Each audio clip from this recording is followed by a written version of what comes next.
based in Glasgow, but I took the Emirates flight from Edinburgh because it gets into Dubai at the more sensible time of 8 a.m. Whereas, if I left from Glasgow, I would have arrived at 2 a.m. and that would have meant I would have had to book an extra night at the hotel for the sake of a few hours. My plan was to sleep in the plane and have the whole day to chill.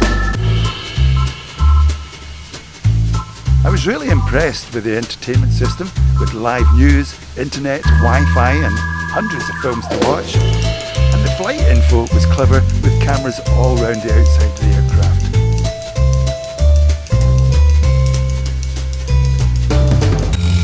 It was a very long walk from the aircraft to passport control, customs and duty-free shops, and incidentally, you can buy your duty-free on the way out. I was glad I did. It saves me having to get a license to buy alcohol. 3 hours after landing, I feel like I've arrived in the future. From a very young age, I always imagined this is what the 21st century would be like. And as you can see, I had a room with a view.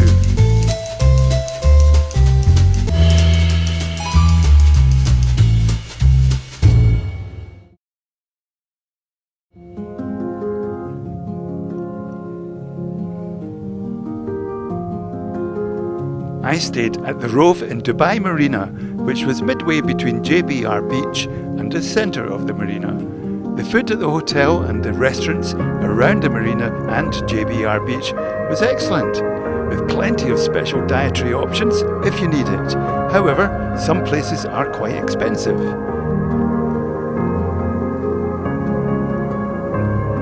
The Dubai Marina Mall had all the usual designer shops, cafes, restaurants and even a Waitrose.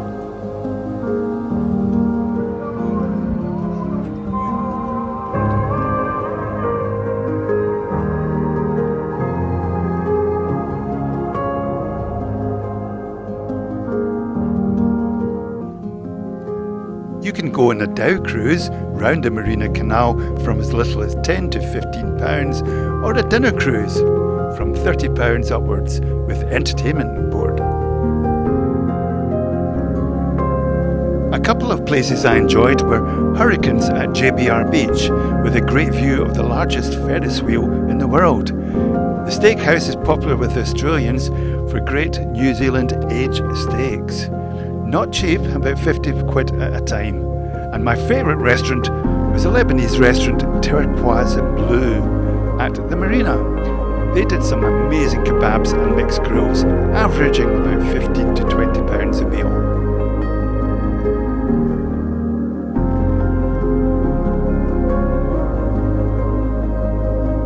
So back to my room with a view, and each morning I was greeted by this little fella.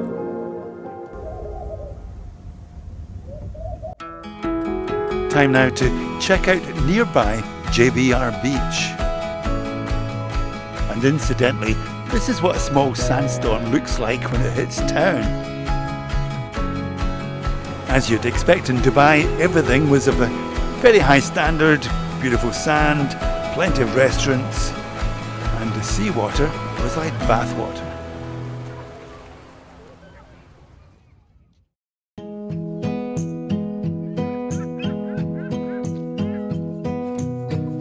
I embarked on the city sightseeing bus tour. For about £70 you get the hop-on, hop-off service on 2 routes. This is Al Seef, a heritage zone with traditional architecture reminiscent of old Dubai. The city bus tour's blue route takes you round the city attractions including the malls and the Palm Jumeirah, while the red route takes you to the older parts of Dubai, including Dubai Creek, where it includes a dhow cruise. I like how you get the running commentary on the bus. The first documented reference to Dubai comes in 1095. And this continues on the dhow cruise. Very informative. Human artifacts in the UAE that date back as far as 125,000 years.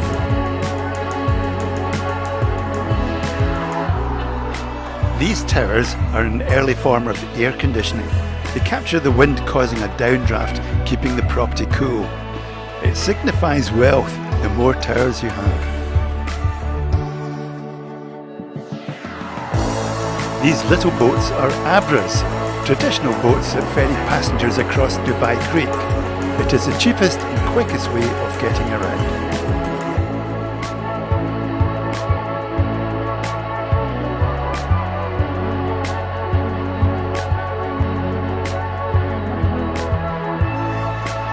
The strange-looking structure is Infinity Bridge. It expands 300 metres, connecting Bur Dubai with Deira. It was opened in January 2022 and it only took 8 months to build.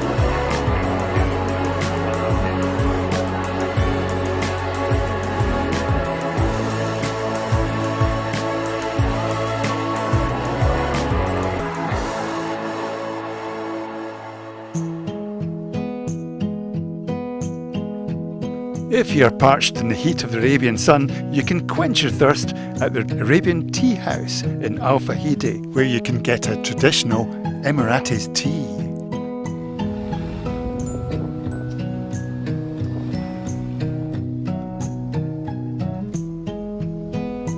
Al Fahidi is the oldest and most historical part of Dubai, with traditional restaurants, souks and bazaars. Historically, it was a centre for trading textiles and pearls back in the late 19th century. The pearl diving industry played a significant role in building Dubai's economy.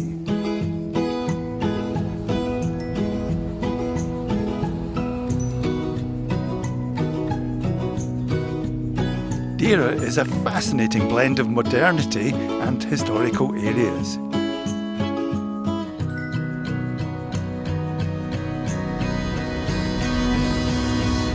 With excellent restaurants, spice souks and gold souks, this is the place to be, especially if you're looking for jewellery.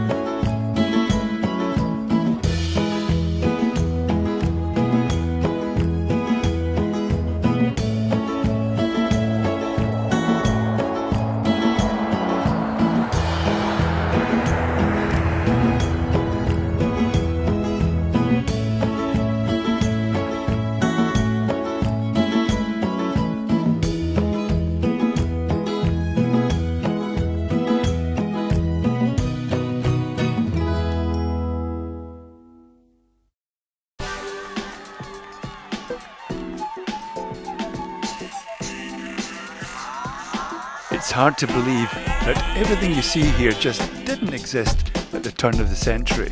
Construction of the area began in 2004, with most of the major construction starting in 2006.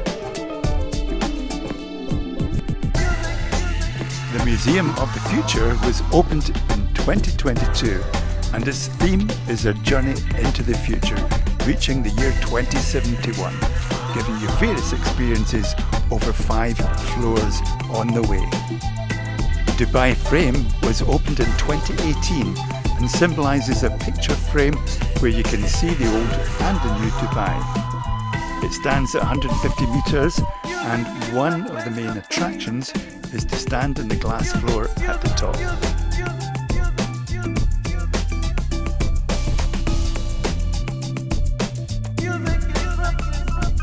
The metro, consisting of fully automatic driverless trains, began operating in 2009.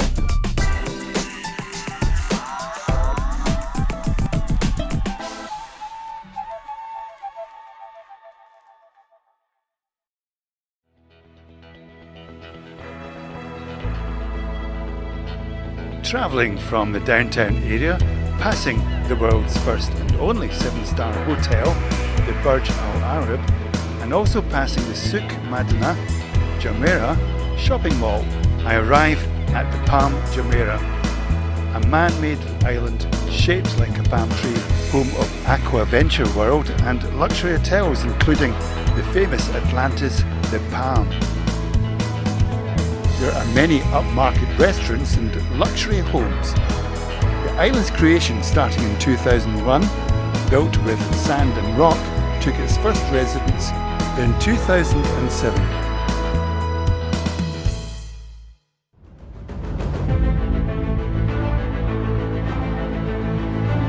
X line is one of the world's steepest and fastest zip lines.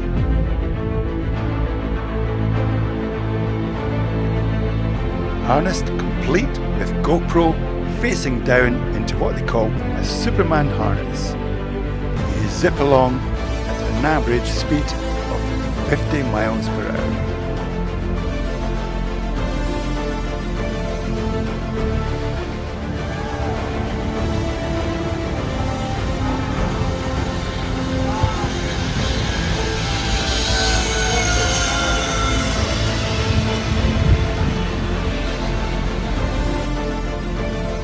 It is 1 kilometre in length and up to 170 metres in height.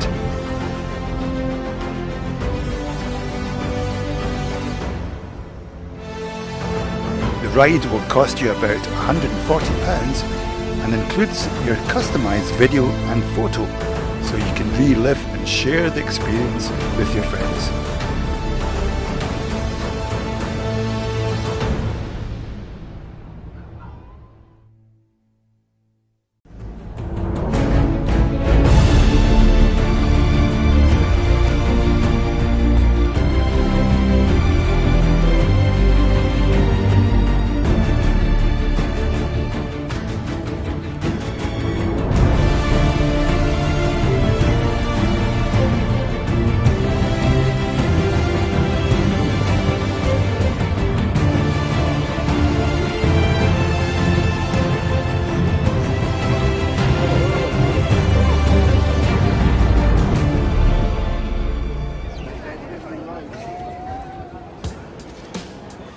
The Dubai Mall is the world's largest mall and entertainment area, with over 1,300 outlets and 2 department stores. It also incorporates an ice rink, kids entertainment area called Kidzania, and an underwater zoo with an enormous aquarium.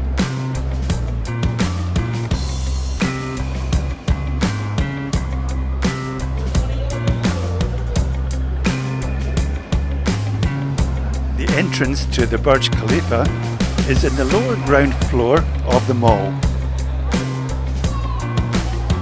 For me, this was a highlight of my trip. Look at how quickly these floor numbers are changing. You hardly sense the acceleration, but you do feel your ears pop within seconds while you ascend at 10 meters per second.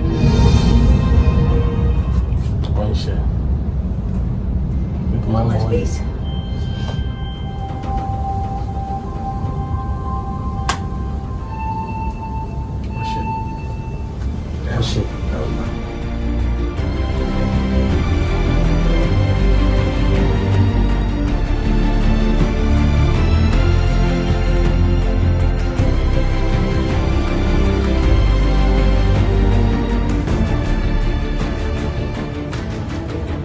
Another ambition fulfilled and ticked off my bucket list. The views are amazing. There are options at different levels if you want to have a meal in a restaurant or a drink in the lounge.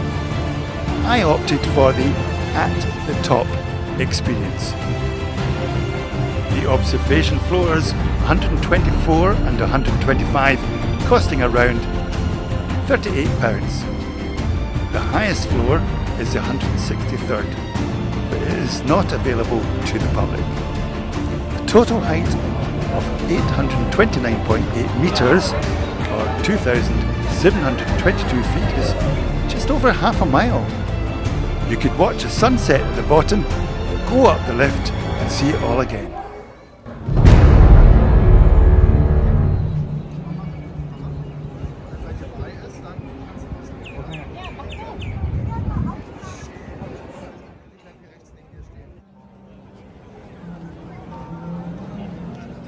Many of the mall's restaurants, including the fast food outlets, have dining areas outside where you can view the Burj Khalifa's light show and the Dubai fountain display. Very impressive.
my last day and last excursion. I take a trip to the desert, passing the famous Dubai Camel Racing Club, a popular sport in the Emirates. Your good thoroughbred camels can cost millions of pounds. As I leave the city, I get an idea of what most of Dubai would have looked like only a couple of decades ago. I reach my destination near Al Madam. It cost about £40 for this excursion. That included a camel ride. I sat out of that one as I could just about feel how sore I was from the experience in Morocco a couple of months before. I'm in the desert today and I'm going to do a bit of dune bashing.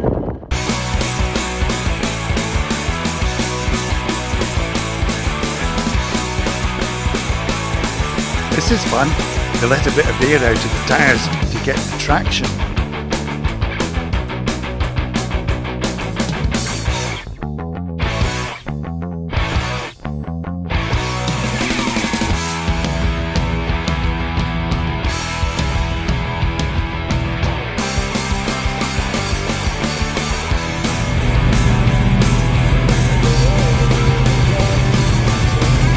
Say hi everybody.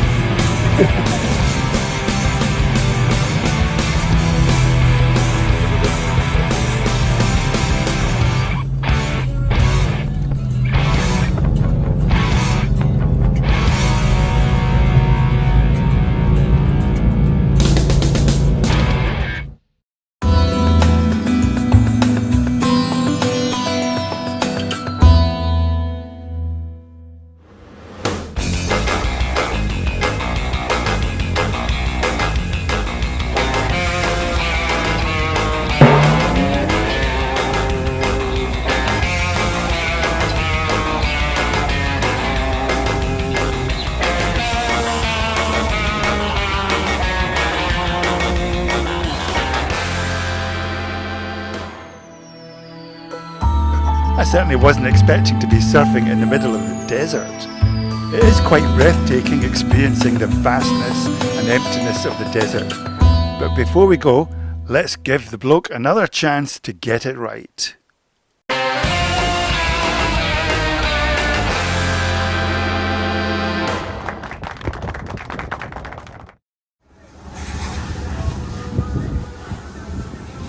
With air back in the tyres, my final tour of Dubai at night.